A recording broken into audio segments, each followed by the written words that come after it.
The house stood on a hill. It was old and dark. No one lived there. People said it was haunted. The windows were boarded up. The paint was peeling. The yard was overgrown with weeds. Billy looked up at the house. He was scared, but also curious. He wanted to go inside. Billy's friends dared him to go inside. They had been talking about the old spooky house for weeks, and tonight was the night they finally decided to test their courage. They said he was too scared. They teased him relentlessly, pointing and laughing, trying to get a reaction out of him. "Come on, Billy, don't be a chicken," they jeered. Billy didn't want to look like a coward. He felt a mix of fear and determination bubbling inside him. He knew he had to prove them wrong. He took a deep breath. The air was cold and crisp, filling his lungs as he tried to steady his nerves. He pushed open the creaky gate. The sound echoed in the still night, making his heart race even faster.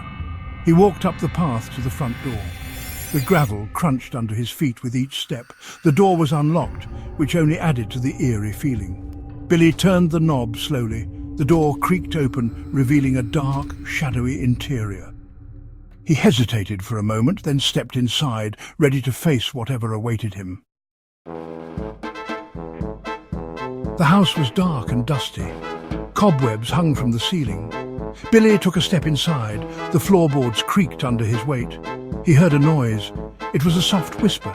It seemed to be coming from upstairs. Billy froze. He listened carefully. The whisper came again. It sounded like someone was crying. Section 4. A ghostly encounter. The night was dark and the air was thick with an unsettling silence. The old mansion stood ominously, its windows like dark eyes peering into the soul. Billy slowly climbed the stairs, each step creaking under his weight. The wooden banister felt cold and rough under his small hands. His heart pounded in his chest, echoing the fear that gripped him. He could feel the sweat forming on his brow.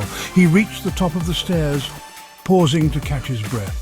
The hallway stretched out before him, shrouded in shadows. The crying was louder now, a haunting wail that sent chills down his spine.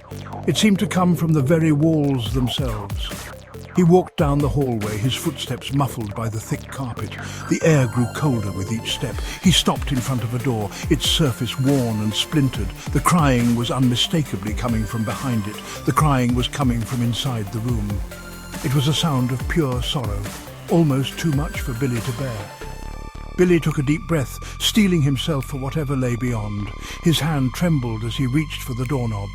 He pushed open the door, the hinges groaning in protest. The room was dark, save for a faint ghostly glow in the centre. There, in the middle of the room, was a ghostly figure. It hovered silently, its form shifting and ethereal, eyes filled with an ancient sadness. Section 5. The twist. The ghostly figure turned to face Billy. The air grew colder and a shiver ran down his spine. He could barely make out the figure's features in the dim light. It was a young girl. She was crying softly, her sobs echoing through the empty room.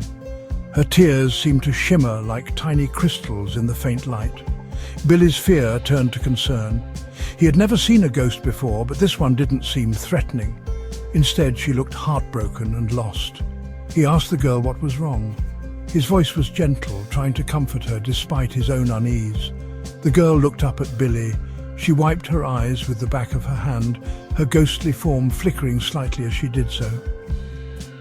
She told him she was sad because her rocking horse was broken. It was the only thing she had left from her childhood, and now it was in pieces. She asked Billy if he could fix it. Her eyes, though filled with tears, held a glimmer of hope. Billy looked at the rocking horse. It was old and worn, with one of its rockers completely missing. He could see how much it meant to her. It was missing a rocker. The wood was splintered, and it looked like it had been broken for a long time. He told the girl he could fix it for her. He wanted to help her find some peace. He ran back home to get his tools. He wasn't scared anymore. He was determined to help the ghost girl to fix her rocking horse and maybe, just maybe, help her move on. He knew the ghost girl just needed a friend. As he worked on the rocking horse, he felt a connection forming between them. In that haunted mansion, amidst the shadows and the echoes of the past, a new friendship was born.